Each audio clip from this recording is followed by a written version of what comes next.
Selamat pagi adik-adik, jumpa lagi dengan pelajaran fisika. Saat ini kita akan membicarakan hukum Gauss adik-adik. Hukum Gauss menjelaskan begini, apabila ada bola bermuatan positif, ya, kemudian kita membuat suatu lingkaran yang di luar bola tetapi hampir berimpit. Jadi ini tapi saya gambar lebih besar. Yang luasannya A, maka lingkaran merah ini kita namai dengan lingkaran Gauss. Maka hukum Gauss menyatakan begini, jumlah garis gaya yang keluar dari suatu permukaan tertutup A, jadi jumlah garis gaya itu adalah flux, jumlah flux yang keluar dari A itu nanti nilainya akan sama dengan atau sebanding dengan jumlah muatan yang ada di dalam permukaan. Jadi fokus kita adalah pada lingkaran A ini, maka adik-adik flux yang keluar dari A itu nanti nilainya akan sama dengan jumlah muatan yang ada di dalam A. Jadi hubungan antara flux dengan flux dengan G. Sering ditulis seperti ini adik-adik. Muatan yang ada di dalam A itu adalah G per epsilon 0 ini. Jadi ini adalah epsilon 0 adik-adik. Yaitu suatu tetapan yang berhubungan dengan sifat kelistrikan suatu medium. Jadi sifat kelistrikan suatu medium disebutkan dengan epsilon. Dikenal dengan permitivitas adik-adik. Jadi banyaknya muatan di dalam A dibagi dengan epsilon itu akan sama dengan jumlah E dA cos theta. E dA cos theta itu ada integral E dA itu adalah flux adik-adik. Sehingga dapat kita tulis flux itu adalah integral E dA cos theta itu menjadi E A cos theta sama dengan G per epsilon 0. Ini rumusan untuk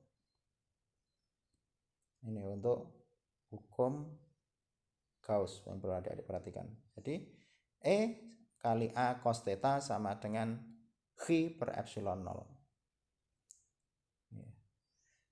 Penerapannya yang pertama yaitu pada keping sejajar adik-adik. Keping sejajar itu apa? Yang pertama yaitu kita akan membahas kuat medan di antara kedua keping sejajar. Apabila terdapat dua buah keping konduktor, misalkan kita punya plat aluminium dua buah plat aluminium, kemudian kita dekatkan dan tidak boleh bersentuhan, keduanya terpisah sejauh D, dan kedua keping dihubungkan dengan baterai pertegangan V, misalkan akan seperti ini gambarnya. Ini ada keping aluminium misalkan, lempeng aluminium yang berbentuk persegi, ini juga aluminium berbentuk persegi, kemudian luasnya A masing-masing, kemudiannya berjarak D, tidak boleh bersentuhan, harus berjarak, tetapi jaraknya sempit. Kemudian kita hubungkan dengan batu baterai seperti itu, maka ini dikenal dengan keping sejajar. Jadi ada dua keping konduktor, bisa aluminium, bisa tembaga, didekatkan, maka akan menghasilkan keping sejajar. Tidak boleh bersentuhan. Yang jadi masalah sekarang adalah berapakah kuat medan listrik di antara kedua keping. Jadi ditanyakan adalah kuat medan listrik di antara kedua keping. Mengapa demikian? Apakah ada kuat medannya? Kalau kita perhatikan, kalau keping yang pertama kita hubungkan dengan tanda baterai positif, kita hubungkan dengan kutub positif baterai, maka akan berlaku. Kemudian yang kedua dihubungkan dengan kutub negatif seperti ini, maka pada plat yang saya gambar dengan warna merah ini itu bermuatan positif, sedangkan yang berwarna biru bermuatan negatif karena dihubungkan dengan batu baterai. Karena di situ dua keping muatannya berbeda, maka di antara kedua keping mestinya ada E. Nah, seperti ini yang saya gambar merah. Jadi di antara kedua keping itu ada E, karena apa?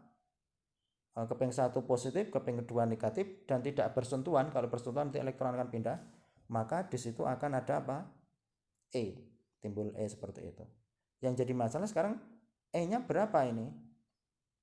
Besarnya E di antara kedua keping dapat ditentukan dengan menggunakan hukum Gauss seperti ini. Hukum Gauss menyatakan bahwa EA cos theta sama dengan Chi per epsilon 0. Nah, sekarang kita buat lingkaran Gauss yang berupa apa? Lingkaran Gauss yang berupa A ini. Nah, ini lingkaran Gauss. Tapi bentuknya tidak lingkaran, tapi mengikuti permukaannya, logamnya, platnya. Jadi A, maka sekarang EA cos theta sama dengan Chi per epsilon 0.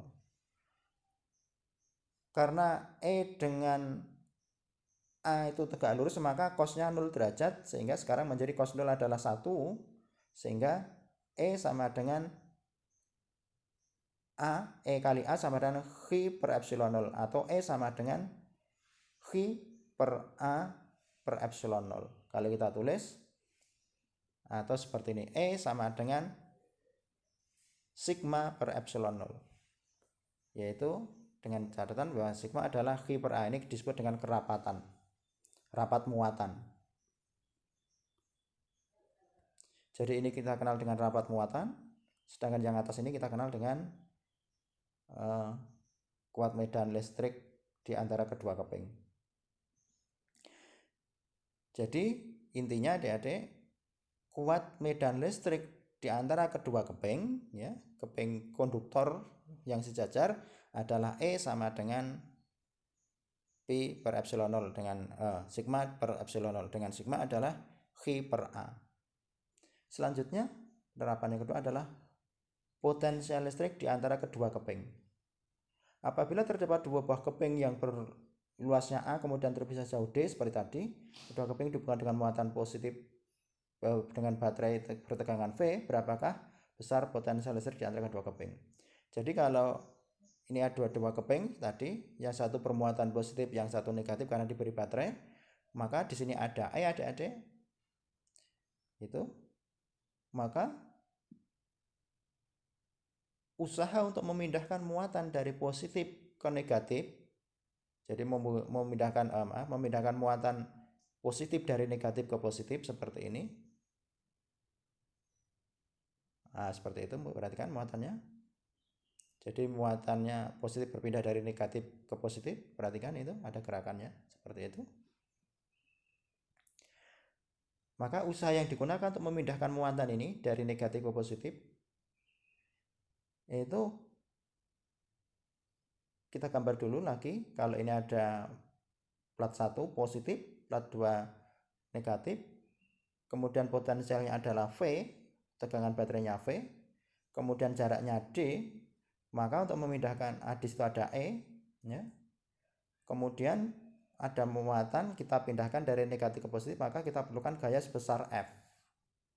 Jadi di sini ada besaran-besaran yang perlu kita perhatikan.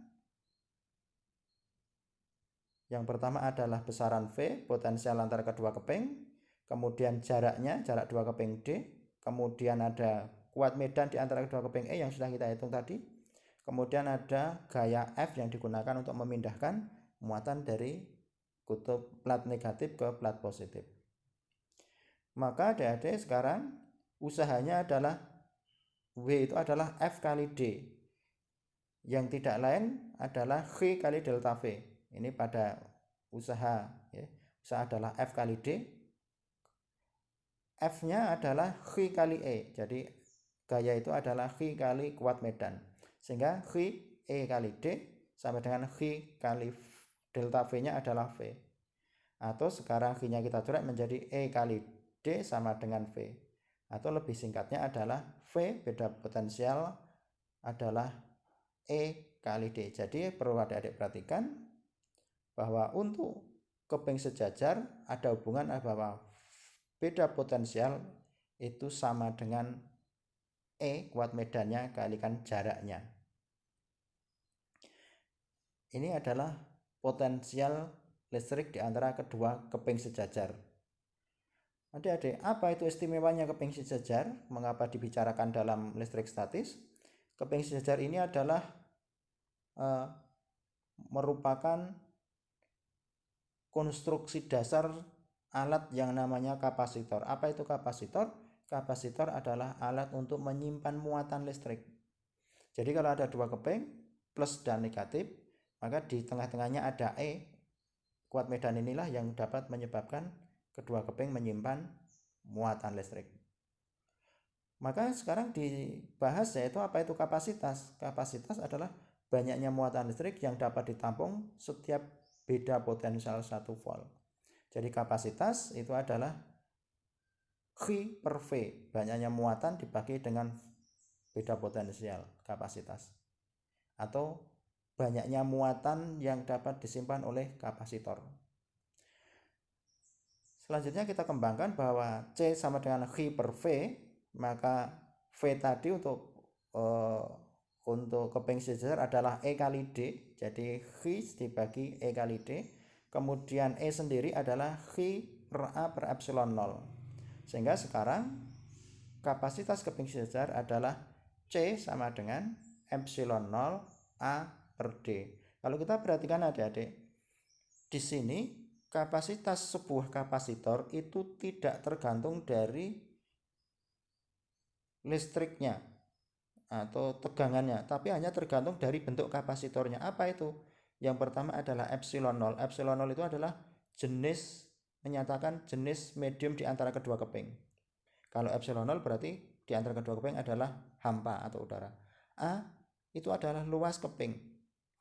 Semakin besar A akan semakin besar kapasitasnya. Kemudian D berbanding terbalik dengan D. D itu adalah jarak kedua keping.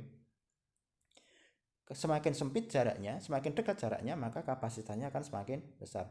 Jadi kapasitas sebuah kapasitor itu hanya tergantung dari luas kepingnya, kemudian berbanding terbalik dengan jarak kedua keping, kemudian yang ketiga adalah tergantung dari medium di antara kedua keping. Demikian untuk kegiatan pembelajaran hari ini adik-adik, yaitu terkait dengan keping sejajar yang akan menghasilkan alat yang namanya kapasitor yang sangat bermanfaat, sangat dibutuhkan dalam kehidupan sehari-hari. Demikian. Wassalamualaikum warahmatullahi wabarakatuh.